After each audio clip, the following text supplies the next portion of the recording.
అందాల పోటీ అవసరం అంటే ఇంటర్నేషనల్ ఫోరం అది అవసరం అనేది కన్నా కూడా వాళ్ళు నడుపుకుంటుంటే వాళ్ళు పర్మిషన్ ఇవ్వాలి అంతే. ప్రభుత్వం డబ్బు ఖర్చు పెట్టడం ఏంటి? అది దౌర్భాగ్యం. ప్రభుత్వం నువ్వెందుకు ఖర్చు పెడతావు? వాడెవడో ఇంటర్నేషనల్ ఆర్గనైజేషన్ నడుపుకుంటారు, అందాల పోటీ నడుపుకుంటారు, వాళ్ళకి కావాల్సిన పర్మిషన్ ఇచ్చుకో. ఇంటర్నేషనల్ ప్రోగ్రామ్ కనుక మనం రిజెక్ట్ చేయకుండా పర్మిషన్ ఇవ్వంతే. నువ్వు ప్రభుత్వం ఎందుకు ఖర్చు పెట్టాలి? 250 కోట్లు ప్రభుత్వం ఎందుకు ఖర్చు పెట్టాలి? ఇప్పుడు బుద్ధి అర్థబద్ధం ఉండాలి కదా ప్రభుత్వానికి. దానివల్ల సమాజానికి ఏమైనా ప్రయోజనం? అందాల పోటీల వల్ల సమాజానికి పేదవర్గానికి, దళితులకి, ఇంకోళ్ళకి ఏమన్నా కించిత్ 0.1% ప్రయోజనం ఉందా? ప్రజలకి ఏ రకమైన ప్రయోజనం లేని కార్యక్రమం అది. ప్రజలకు ఎలాంటి రాష్ట్ర ఖజానాకి ఏమన్నా ప్రయోజనమా?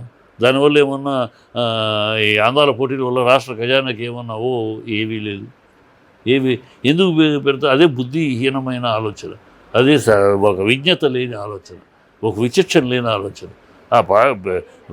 మేము ఇంటర్నేషనల్ కనుక పెట్టి పర్మిషన్ ఇవ్వండి, ఎవరు కాదన్నారు.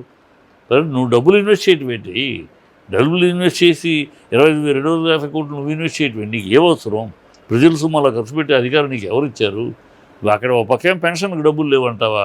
ఒక పక్క 6 పథకాలు నెరవేర్చడానికి డబ్బులు లేవంటావా? కొత్త బస్సులు కొనడానికి డబ్బులు లేవంటావా? ఇక్కడ 200 కోట్లు అదేమన్నా అదేం ప్రదర్శన? అర్ధరంకన ప్రదర్శన. అందాల పేరిట, అందాల భామల పేరిట తొడలు చూపిస్తూ, సంకలు చూపిస్తూ అర్ధనగ్న ప్రదర్శన. ఆ ప్రదర్శనకి మీరు 250 కోట్లు. ప్రజలకు సమాజానికి ఉపయోగపడేది కాదు, ప్రజానీకానికి ఉపయోగపడేది కాదు, ప్రభుత్వ ఖజానాకు ఉపయోగపడేది కాదు. మూర్ఖత్వమైన ఆలోచన.